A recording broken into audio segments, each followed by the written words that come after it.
بزرگوں، دوستوں، نوجوان ساتھیوں، عزیز بچوں، السلام علیکم ورحمۃ اللہ تعالیٰ وبرکاتہ۔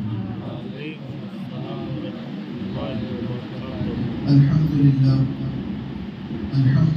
رب العالمین والعاقبۃ للمتقین،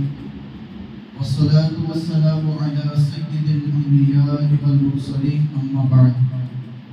فاعوذ باللہ من الشیطان الرجیم، بسم اللہ الرحمن الرحیم۔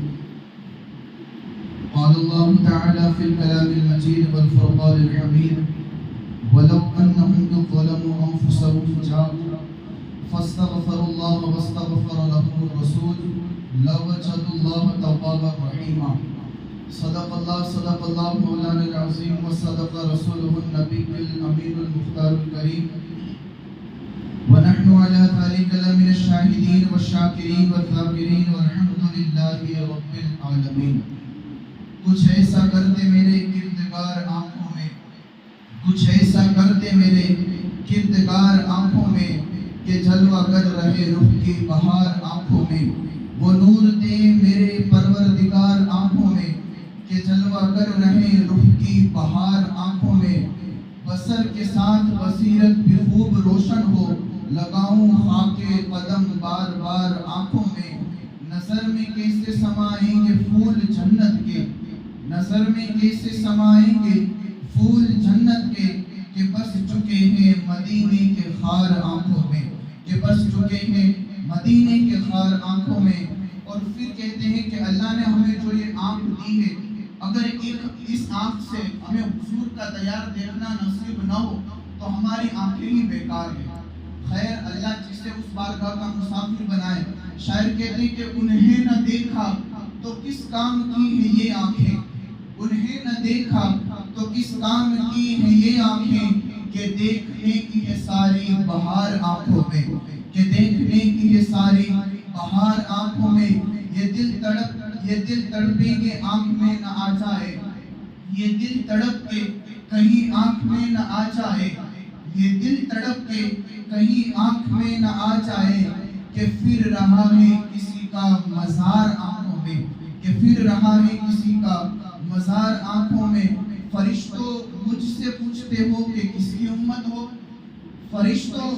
مجھ سے پوچھتے ہو کہ کس کی امت ہو، لو دیکھ لو یہ ہے تصویر یار آنکھوں میں، لو دیکھ لو یہ ہے تصویر یار آنکھوں میں۔ اور بیاہ جام محبت جو آپ نے نوری، ہمیشہ اس کا رہے گا خمار آنکھوں میں۔ خطبہ مسنہ کے بعد میں نے جس آیت مقدسہ تلاوت کرنے کا شرف حاصل کیا، اس کے بعد کچھ معروضات پیش کرنے سے قبل آئیے ہم اور آپ انتہائی عقیدت و احترام کے ساتھ ہم ساری کائنات کے مرکز عقیدت مصطفیٰ جان رحمت شمع بزم ہدایت شب اسرا کے دلہن و شاہ بزم جنت دانائے سبل مولا گل ختم الرسل ابو دل انبیاء جانو دل اصفیاء مطلع ہر سعادت مقطع ہر سیادت خلاصہ کائنات فخر موجودات، یعنی کہ جناب پاک احمد مصطفیٰ محمد مصطفیٰ ارواح نافدہ صلی اللہ تعالی علیہ وسلم کے بارگاہ اقدس پناہ میں والہانہ انداز میں درود پاک کا نذرانہ پیش کرے۔ پڑھے اللہم صلی علی سیدنا مولانا محمد کما تحب و ترضى بأن تصلي عليه صلوا عليه صلاة وسلام عليك يا رسول الله صلی اللہ تعالی علیہ وآلہ وسلم۔ رب کائنات اپنے کلام مجید میں ارشاد فرماتا ہے: وَلَوْ أَنَّهُمْ إِذْ ظَلَمُوا أَنفُسَهُمْ جَاءُوكَ فَاسْتَغْفَرُوا اللَّهَ وَاسْتَغْفَرَ لَهُمُ الرَّسُولُ لَوَجَدُوا اللَّهَ تَوَّابًا رَحِيمًا۔ کہ اے محبوب، اگر وہ اپنی جانوں پر ظلم کرے تو وہ آپ کی بارگاہ میں حاضر ہو اور پھر اللہ سے معافی مانگے اور رسول ان کی شفاعت فرمائے، تو بے شک ضرور اللہ کو توبہ قبول کرنے والا مہربان پائیں گے۔ اس آیت مبارکہ میں اللہ سبحانہ و تعالیٰ نے اپنے بندوں کو جس بات کا اشارہ کیا ہے وہ ہے اپنے محبوب کی محبت، اپنے محبوب کے شہر کی محبت۔ کہ انسان دنیا میں اگر کتنے بھی گناہ کر لے، لیکن اگر صدق دل سے توبہ کر لے، حضور کی بارگاہ میں حاضر خدمت ہو جائے، تو پھر اللہ اس کی دعا کو ضرور قبول فرمائے گا۔ لیکن شرط یہ ہے کہ پہلے ہمیں سچے دل سے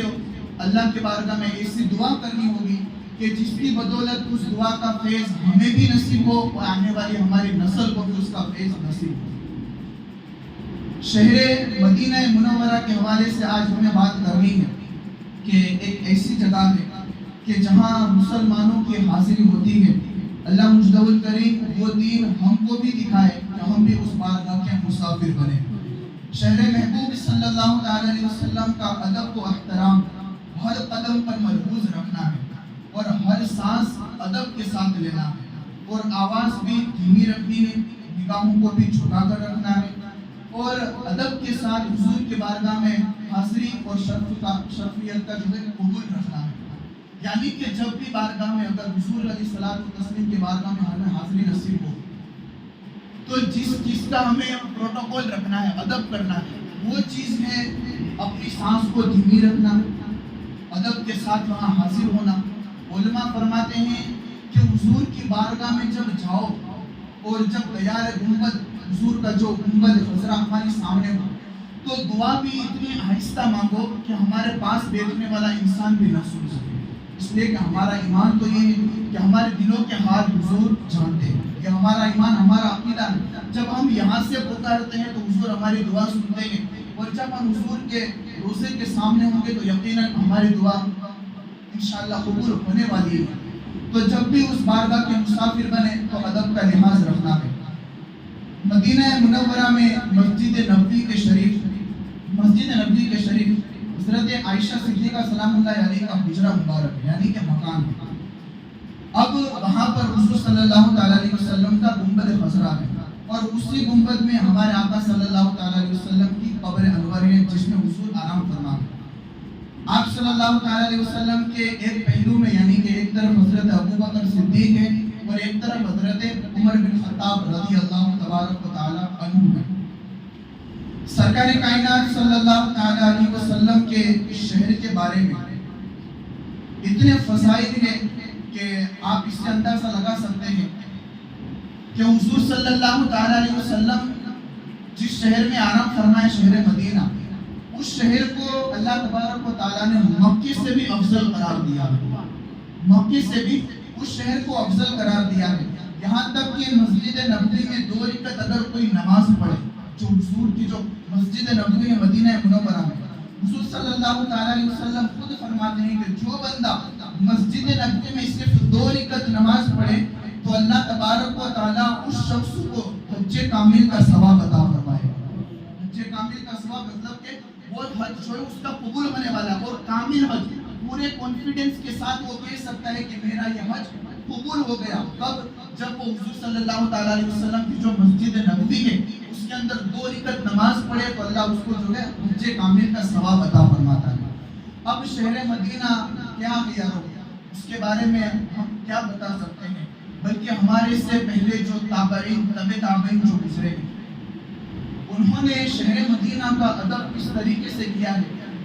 کہ ہم اس کا تصور نہیں کر سکتے۔ وہاں کی مٹی افضل ہے، وہاں کا جو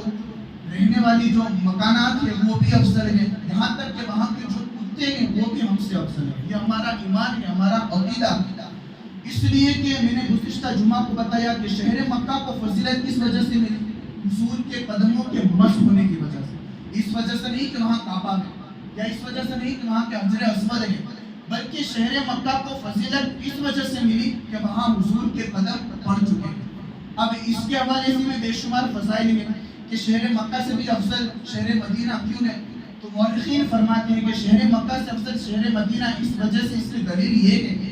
کہ اگر حضور اللہ تبارک و تعالیٰ کو شہر مکہ اگر شہر مدینہ اتنا پیارا ہے کہ اگر شہر مدینہ سے بھی پیارا حضور شہر مکہ ہوتا تو اپنے محبوب کو اللہ کبھی بھی ہجرت کر کے مدینہ نہ بھیجتا۔ اگر شہر مکہ پیارا ہوتا، اس لیے کہ جتنا مکان اچھا ہوگا رہنے والا بھی اتنا ہی اچھا ہوگا، ویسے ہی حضور صلی اللہ علیہ وسلم ہجرت کر کے مکہ مدینہ اس لیے گئے تاکہ بتانا یہ تھا کہ جو چیز حضور کے قدم سے مس ہو جاتی ہے وہ پھر تمام چیزوں سے افضل ہو جاتی ہے، ساری چیزوں سے وہ چیز افضل ہو جاتی ہے۔ کب؟ کہ جب اس کو حضور صلی اللہ علیہ وسلم کا قدم نصیب ہو جائے، جیسے کہ مدینہ منورہ حضور کے قدموں کی وجہ سے، ورنہ پہلے کے زمانے میں جو مدینہ تھا اس کو یسرب کہا جاتا تھا، اور جنگل ایک تھا، جنگل و بیابان تھا۔ حضرت سلیمان علیہ السلام کا جب وہاں سے گزر ہوا تھا تو سلیمان علیہ السلام نے بھی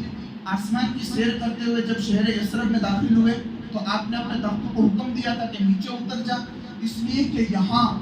مدینہ منورہ میں ایک شہر یثرب ہے لیکن ایک وقت جائے گا یہاں شہر آباد ہوگا، اور اسی شہر میں تمام نبیوں کے سردار محمد رسول اللہ اس شہر میں جلوہ گر ہوں گے، اور ان کو اللہ تبارک و تعالیٰ یہاں ہجرت کر کے بھیجے گا، اور اسی جگہ پر ان کی قبر انور بھی ہوگی۔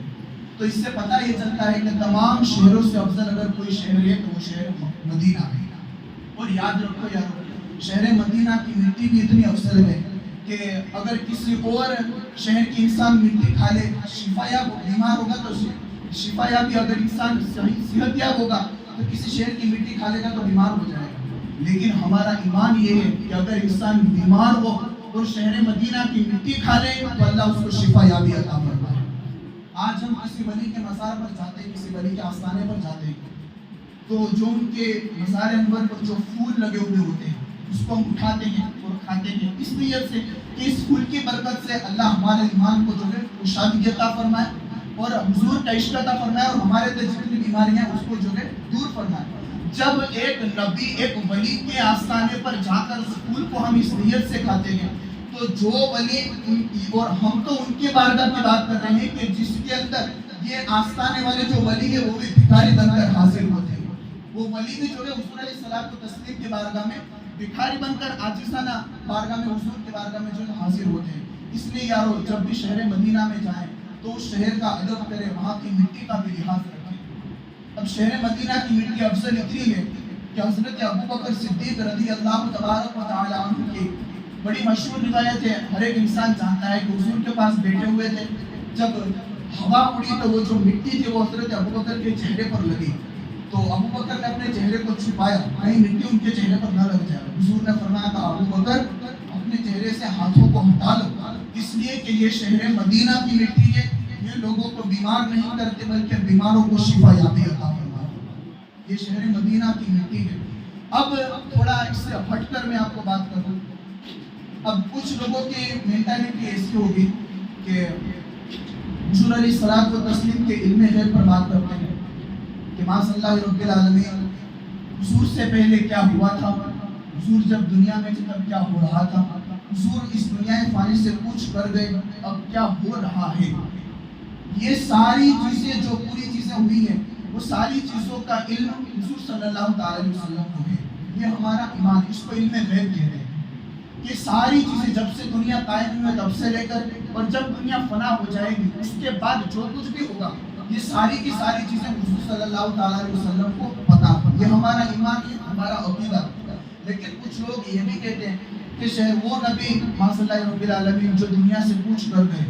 دنیا سے انتقال کر گئے، یا کیا وہ بھی کسی کی مدد کرتے ہیں؟ اب یہ ہم میں سے کوئی تو نہیں کہتا، لیکن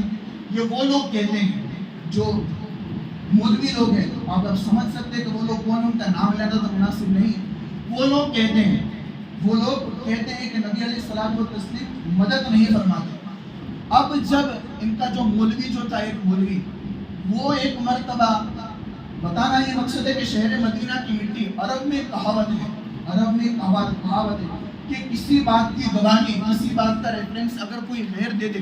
تو وہ بات کنفرم ہو گئی کہ یہ بات سچی ہے۔ مثال کے طور پر یہ سمجھ لیجیے ہمارا اسلام ہے، اسلام کے بارے میں اگر میں بتاؤں کہ یہ ایسا ہے، یہ ویسا ہے، یہ ویسا ہے، تو آپ سب مانیں گے، اس لیے کہ میں بھی مسلمان ہوں، آپ سب میری بات مانیں گے۔ لیکن اگر ہماری اسلام کے بعد کوئی غیر کرے،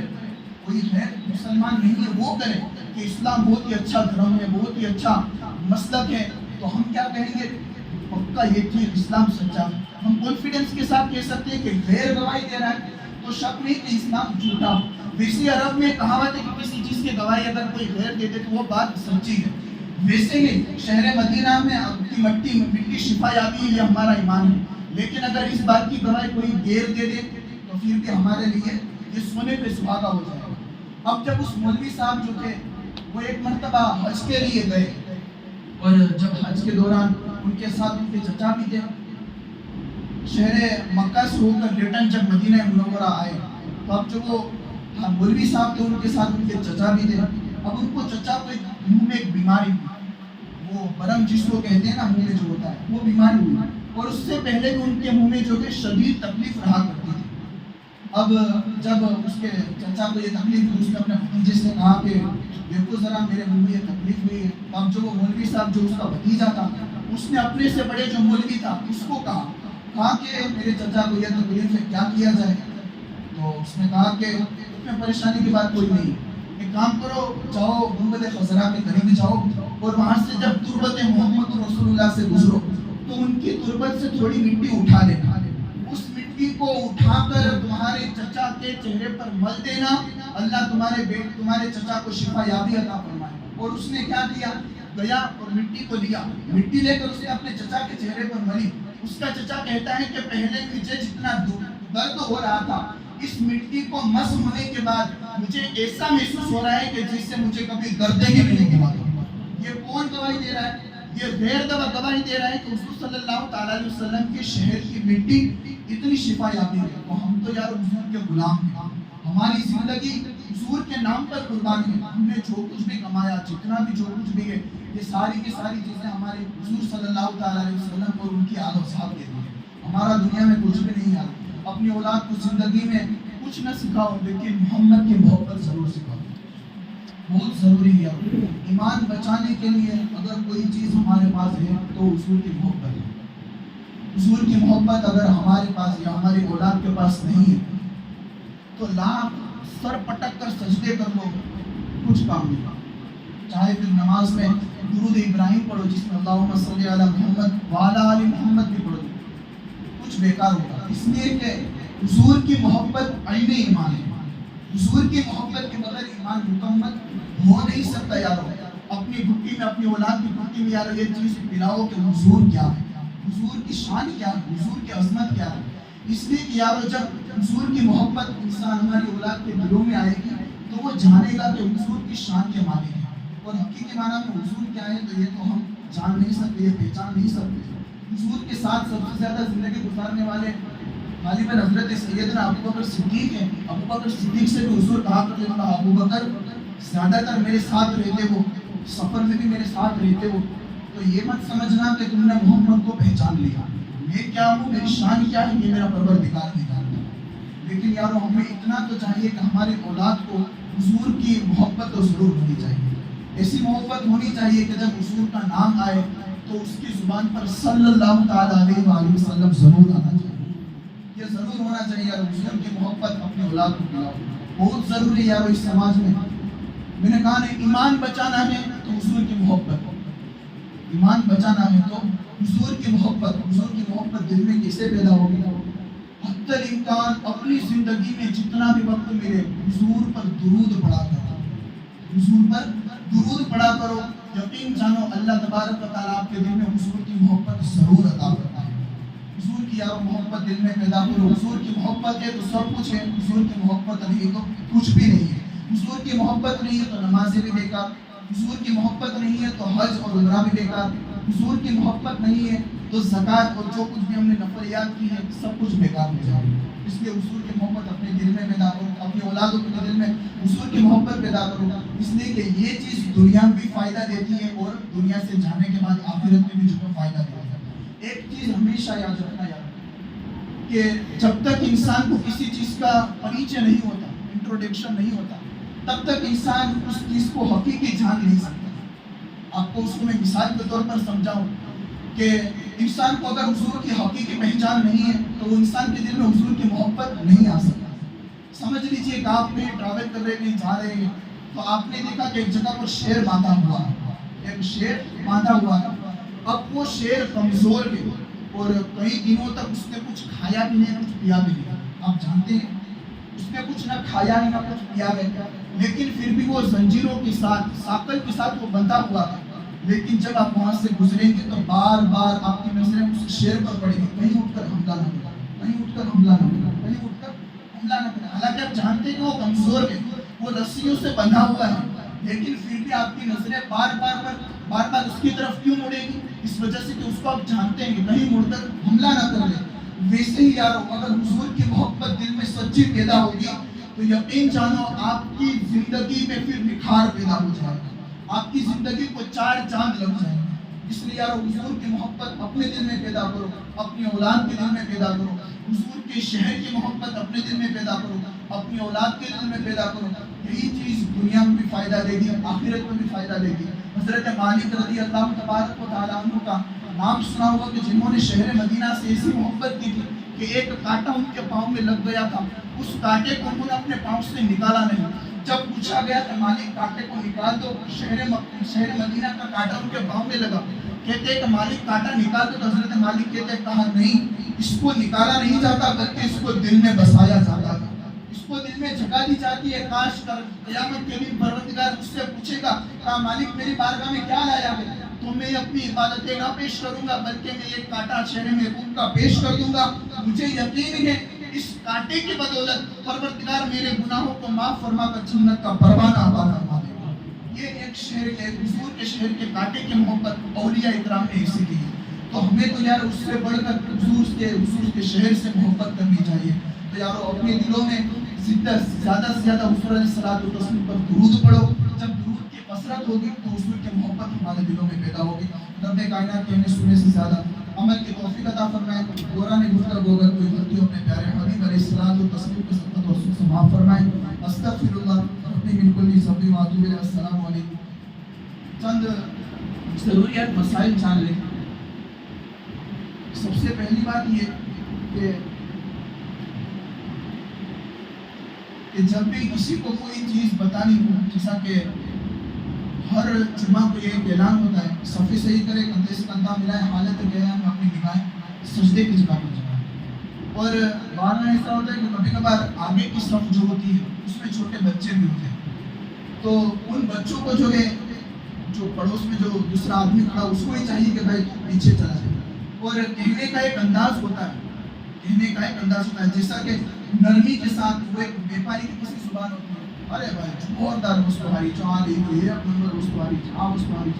تو وہ کسی بھی باتوں میں گھما کر وہ لے کر ضرور اس نے اس کا وہ انٹروڈکشن دے رہا، وہ پریچے دے رہا کہ بہت ہی اچھی چیز ہوگی، تو وہ اس کی باتوں میں آ جائے گا۔ تو اس سے یہ کہنے کا طریقہ ہوتا ہے کہ بھائی تو نانو چھوڑو یا 5 روپے ہو، تو ویسے ہی جب چھوٹے بچے ہو تو پہلے سے ہی کوئی انسان کھڑا ہو تو اس کو پیچھے بھیج دیا جائے، اور اگر عقل ہے اس کے اندر سمجھداری ہے تو اس کو پھر ہمیں حکم نہیں ہے کہ اس کو پیچھے بھیجے، اس لیے کہ یہ نئی پیڑھی ہے۔ مکان میں جتنا پایا مضبوط ہوگا مکان اتنا ہی عالیشان ہوگا، پایا جتنا مضبوط ہوگا اتنا ہی مکان عالیشان ہوگا۔ اگر اولاد ابھی سے ہی نماز کی پابند ہوگی تو آگے جاتے پھر وہ نماز سے دور نہیں ہوگی۔ تو یاد رکھو کہ جب بچے آگے آ جائیں تو ان کو پیار سے کہا جائے کہ بھائی پیچھے چلا جا، اور اگر بڑی عمر کے ہو تو پھر ان کو جو ہے اسی صف میں رہنے دیا جائے۔ دوسرا ایک مسئلہ یہ کہ جو جینس پہن کر آتے ہیں جینس، تو اس میں کئی کبھار ایسا ہوتا ہے کہ جینس پھٹی ہوئی ہوتی ہے، اور صدر عورت کیا ہے، گھٹنوں سے لے کر ناف تک یہ صدر عورت ہے، اس کو یہ سطر کہتے ہیں، اس کو چھپانا ضروری ہے۔ اگر اس کے 4 حصے کیے جائیں اور 4 حصوں میں سے ایک حصے کے برابر یہ چیز پھٹی ہوئی ہے تو آپ گناہ گار بھی ہوں گے، نماز بھی نہیں ہوگی۔ مثال کے طور پر یوں سمجھیے کہ یہ پورا ہاتھ ہے، اب اس ہاتھ کے 4 حصے کیے جائیں، 1 2 3 4 حصے کیے جائیں، اب 4 حصوں میں سے ایک حصہ پھٹا ہوا ہے اور 3 حصے صحیح سلامت ہیں، تو اب 4 حصوں میں سے چوتھا حصہ جو مکمل پھٹا ہوا ہے تو اس صورت میں نماز نہیں ہوگی، نماز کو دہرانا ہوگا، اور پھٹا ہوا ہے تو گنہ گار بھی ہوگا۔ اس چیز کو خاص خیال رکھیں، اپنے سطر کو چھپانا ہے نماز کے اندر، خاص گھٹنوں سے لے کر ناف تک، اور ہو سکے تو زیادہ سے زیادہ جب نماز کے لیے آئے تو جبہ پہن کر آئے۔ اور کبھی کبھار ایسا ہوتا ہے کہ جب ٹی شرٹ پہنا ہوا ہوتا ہے تو بیٹھنے کی وجہ سے جو ہے سطر نظر آتا ہے، بیٹھنے کی وجہ سے کہیں کبھار سطر نظر آتا ہے، تو اس کو بھی خاص چھپانے کی کوشش کریں۔ یہ ضروریات مسائل تھے جو ہم ویسے ہی ہفتے میں ایک بار حسن قرآن کے لیے آتے ہیں، تو اس میں ہمیں اس چیز کا بھی خاص خیال رکھنا چاہیے۔ رب کائنات کے ہمیں سننے سے زیادہ عمل کی توفیق عطا فرمائے، ہم سب کو دین حدیث کی مدد کرنے کی کوشش عطا فرمائے، تمام حضرات کھڑے ہو کر صفوں کو درست کریں اور جن حضرات کی سنت باقی عطا فرمائے۔